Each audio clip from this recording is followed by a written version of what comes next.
Hey guys, it's Lindsay. Welcome to my channel where I share all things about homeschool on here.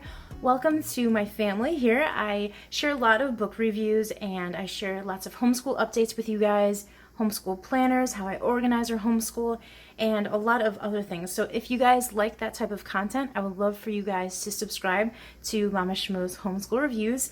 I would love to have you, and for everybody that's been a loyal subscriber, thank you for watching. Today, you guys know it's like my absolute favorite video to do where I share with you guys my daughter's third grade curriculum. I will soon be posting another video after this for my son's first grade, and then I'll also do a history curriculum video where I go more into detail on how we're going to be doing our history this year. It's going to be really fun. And then how we're going to do our science this year as well, because there's different things that I have ideas for that I will share more in depth with you guys. First off, we are doing our language arts with the Good and the Beautiful again. We started off second grade doing it, and then we went to using language lessons for living education. Both curriculums are so good. I think it all depends upon the season that your kids are in and what they need. And so on her own, she decided to go back to the Good and the Beautiful, and I've always loved it. So I was excited that she wanted to. I really adore both curriculums. I think they both have really great, strong points. So I know I get a lot of questions because I've done both videos of the Good and the Beautiful and my opinion on language arts for living education. The best thing I can say for you guys really is whatever curriculum fits your child's needs at that time, whatever style you like to teach your kids. I think that's really what it comes down to. We're starting with level 2 because we were doing master books with their level 3. And so we were doing unit 4, the very end of the book, and we're just going to take our time with it. And then whenever we get to level 3, I've ordered that already, and I will do a flip through for you guys because it's a brand new curriculum. They've modified it. So I will be doing that once I receive that. But right now we're just going to stick with level 2, unit 4, and that will take us some time.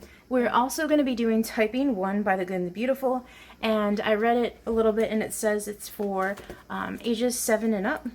And so they're just talking about position, and these are the lessons. My daughter looked through it. She's really excited about it. And here's some stickers that you put on when you get to, when you complete certain lessons.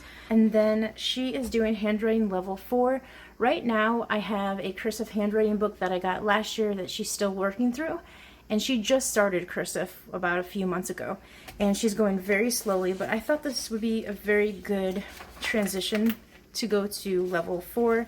She had handwriting level 2, and so level 3, I don't think they did lots of cursive until the very end, and I really wanted her to, start practicing it. Whether it's perfect or not, I think it's just a good thing to practice. So this is what we'll be doing for our language arts. For my daughter's math, she is doing third grade math with Bob Jones University, which is BJU. But I'll do a flip through on this for you guys. If you're interested, let me know in the comments down below. I really like BJU math for her second grade and for all the previous years, so we're going to stick with this. I'm still on the fence about going with teaching textbooks.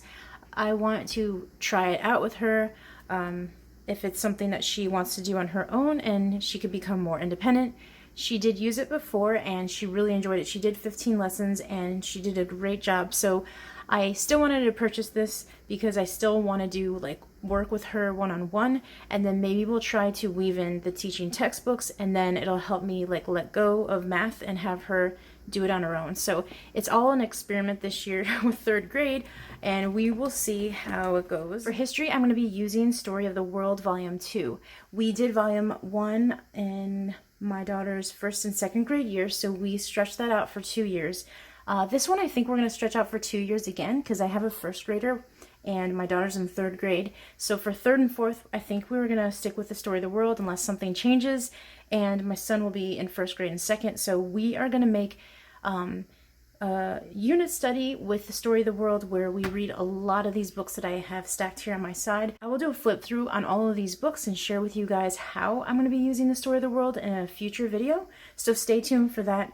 I have a lot of picture books and books that are very appropriate for their ages. My daughter is 7, she'll be 8 in next school year, and then my son, he'll be turning 6 right when the school year starts. So I think it was good to do some research on my end and try to figure out books that are, age appropriate for them, that are not over their heads for history, just to make it super fun.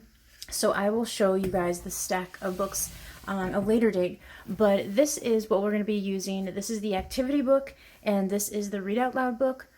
Last year we did the audio, and that's all we did. We discussed it and we talked about it, but we didn't do any activities.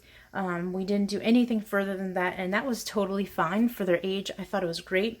But since my daughter's getting older and my son, he really likes talking about the Middle Ages already. We've done a few chapters, and we're getting into doing like at least one craft a week, or every 2 weeks we'll do something.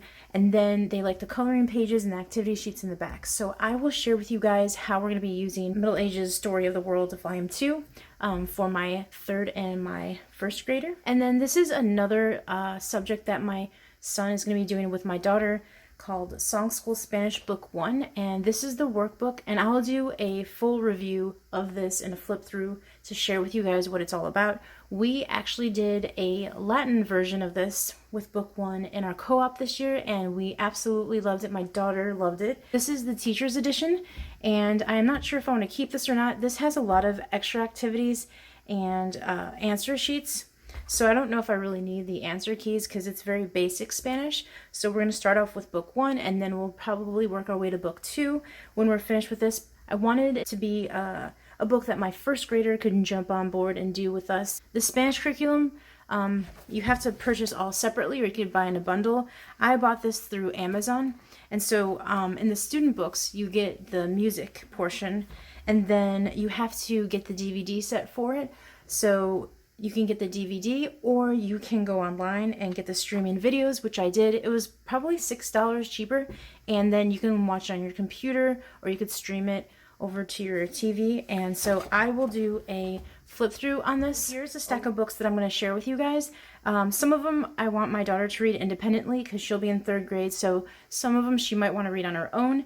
And then there's some that I want to read out loud to the family, to my son and to her at the same time. And these are just a few. She might pick some new ones, or we might not read some of these, but this is just some ideas for you guys, and these are some that I really want to get to. So Anne of Green Gables, this will be a good one for her to read. This is a junior classic, so she will either read this on her own, or maybe her and I will have a book club and read this. And then Pollyanna, I thought would be great. It's a great illustrator classic, and I got this at a library a while ago, but they have a lot of cool pictures in it. It's a pretty long book. It's over 200 pages long, so it's pretty long, but the words are bigger. That would be such a good book to read. I love this movie.